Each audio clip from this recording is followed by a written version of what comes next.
Gracias a las investigaciones que se han hecho en la lingüística y en la psicología moderna, hemos comprendido que el lenguaje tiene diversas funciones. Algunas de esas funciones, como ya hemos tratado en otro momento, son las siguientes. En primer lugar, el lenguaje sirve de soporte al pensamiento. Es decir, el lenguaje funciona como un auxiliar o como una herramienta para la articulación de las ideas. Asimismo, el lenguaje contribuye para estructurar otros tipos de conocimientos o percibir determinada información que no sería posible sin el auxilio del lenguaje.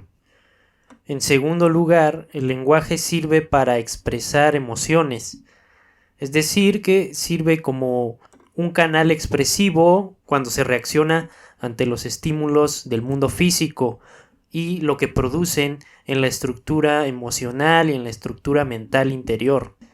Cabe señalar que la principal función de este uso expresivo del lenguaje no se vincula con el propósito de enviar un mensaje a un receptor, sino simplemente de hacer un desfogue emocional, un desfogue mediante el empleo de los signos, y podemos encontrar su expresión máxima en los insultos y en las expresiones de sorpresa. Otra función relevante del lenguaje es la de manifestar los usos creativos del lenguaje y sus productos, que son las obras literarias. Desde esta perspectiva externa, también podemos considerar que el lenguaje sirve para establecer contacto entre los miembros de los grupos sociales, sirve como un auxiliar de la memoria personal y colectiva a la hora de registrar los acontecimientos, hechos y las ideas que un grupo social considera importantes, así como también sirve para comunicar nociones de poder o nociones relacionadas con el control de los hechos, con el control de la realidad por medio de la persuasión o del convencimiento de los otros, así como nos ayuda a mostrar nuestro código y nuestra identidad personal y en relación con los demás, nuestras vinculaciones, nuestras aficiones, nuestras ideas.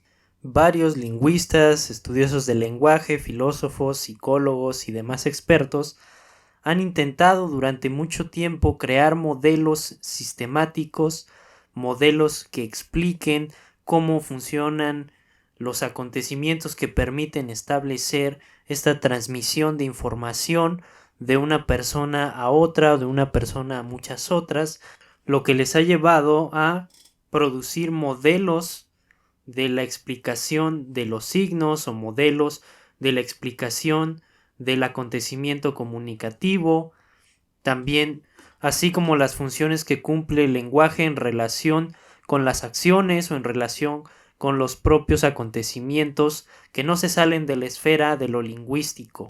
Por ello, se ha tratado de establecer funciones básicas y elementales que sirvan para generalizar los fenómenos lingüísticos.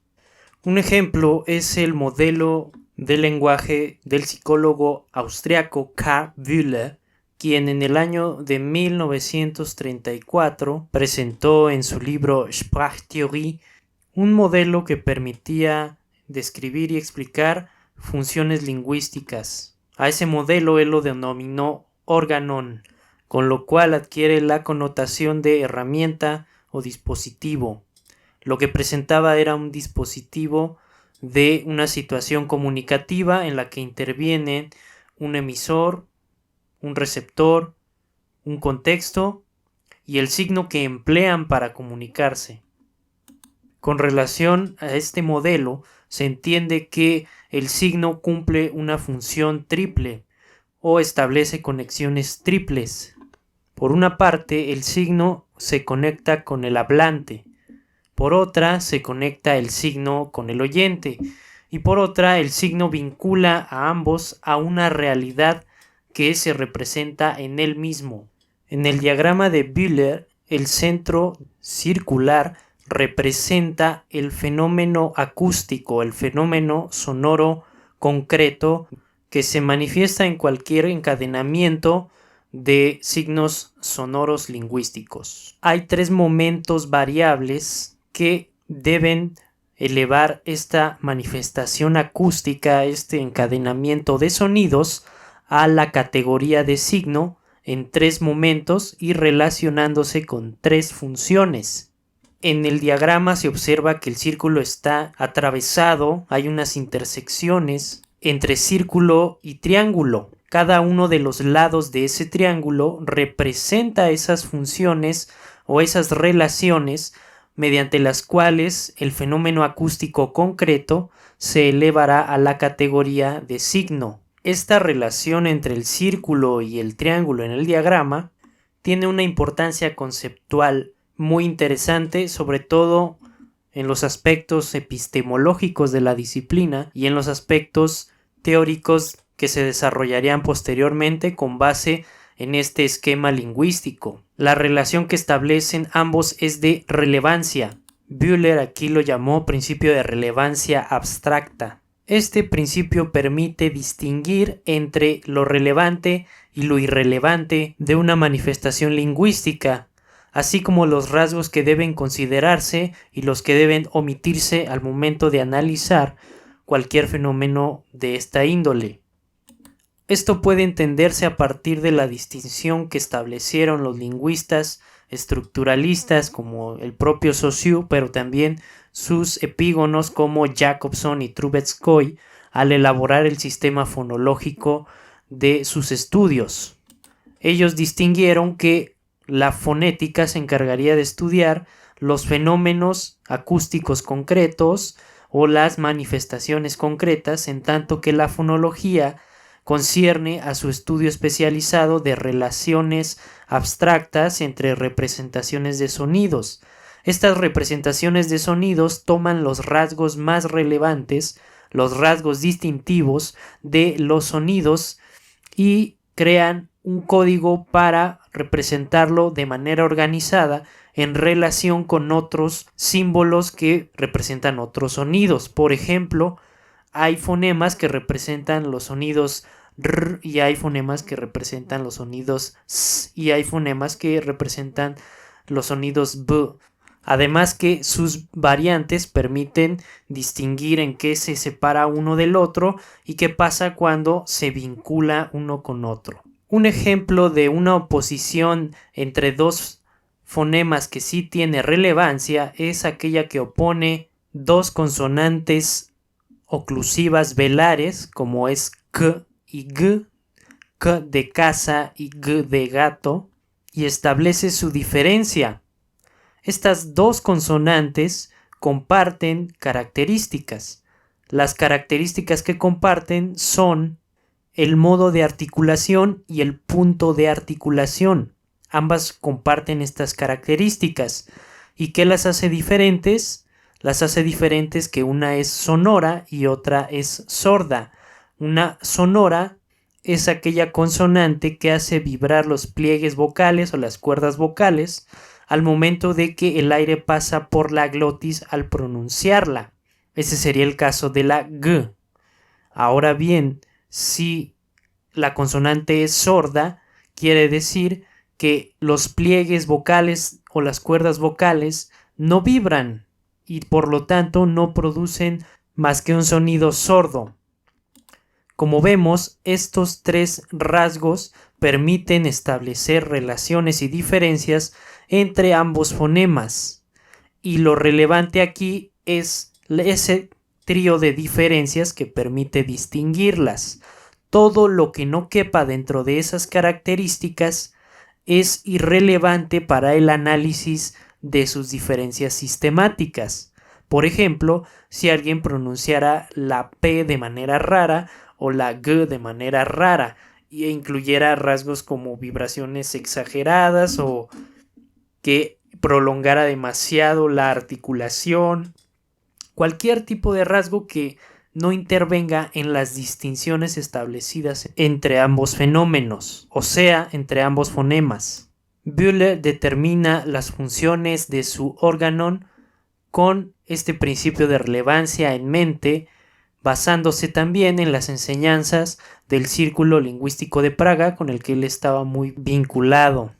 Por ello, la relación entre el fenómeno sonoro material, físico, y el signo, que es una abstracción, le concederá al signo las características relevantes de esa manifestación lingüística.